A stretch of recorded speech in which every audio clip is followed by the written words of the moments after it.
teman-teman, kalian tahu nggak sih bagaimana Apple menciptakan produk barunya tanpa kehilangan dominasi di pasar global?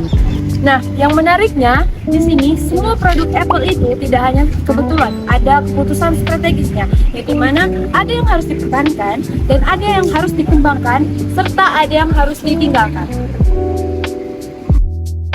Dalam manajemen strategi, para perusahaan besar itu tidak hanya menjualkan produk biasa, tapi juga mereka mengelola portofolio bisnisnya masing-masing. Dalam konteks produk, memiliki value yang beda-beda. Ada yang bertumbuh, ada yang stagnan, dan ada yang perlu ditinggalkan. Karena itu, perusahaan perlu membutuhkan alat untuk menganalisis itu, untuk menganalisis sumber daya, untuk menganalisis keputusan-keputusan yang mau dihasilkan. Dalam konteks ini kita akan membahas yaitu satu alat yang terkait dengan untuk manajemen strategi, yaitu adalah portofolio analisis. Salah satu model portofolio yang paling populer adalah BCG Matrix. Model ini membagi bisnis ke dalam 4 kategori utama. Yang pertama itu adalah STAR, yaitu produk dan pertumbuhan tinggi dan posisi pasar yang kuat. Yang kedua itu adalah cash cow, yaitu pertumbuhan yang stabil produknya dan walaupun industrinya itu sedang melambat. Dan yang ketiga itu adalah question mark, yaitu produk dan potensi yang besar namun di pasar belum terlalu kuat. Dan yang terakhir adalah DOX, yaitu produk dan pertumbuhan yang lemah dan posisi pasar yang juga lemah. Nah, melalui framework ini, perusahaan dapat menentukan apakah dia harus berinvestasi, mempertahankan, atau menghentikan suatu produknya. Dan iPhone merupakan salah satu contoh paling menarik dalam analisis portofolio. Produk seperti iPhone dan Apple Service itu berada pada posisi start.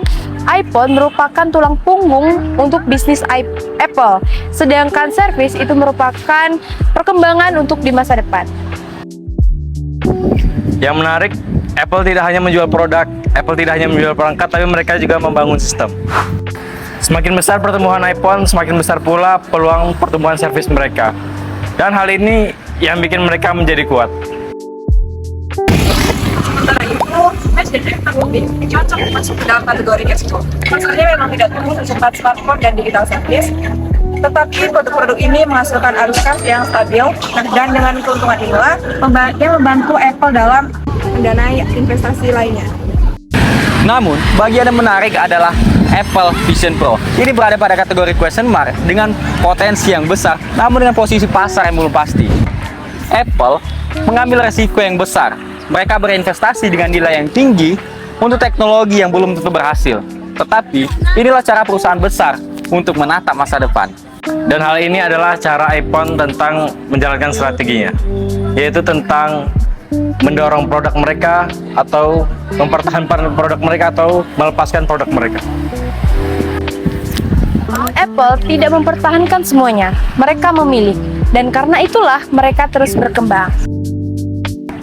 Pada akhirnya, kesuksesan Apple bukan tentang teknologi, tetapi bagaimana cara mereka mengelola strategi mereka. Portofolio analisis membantu perusahaan dalam memahami di mana mereka harus bertahan dan bertumbuh dan kapan mereka harus berubah. Karena menurut kami, dalam konteks dunia bisnis, bukan perusahaan yang memiliki banyak produk yang menang, Tetapi perusahaan yang paling memahami masa depannya.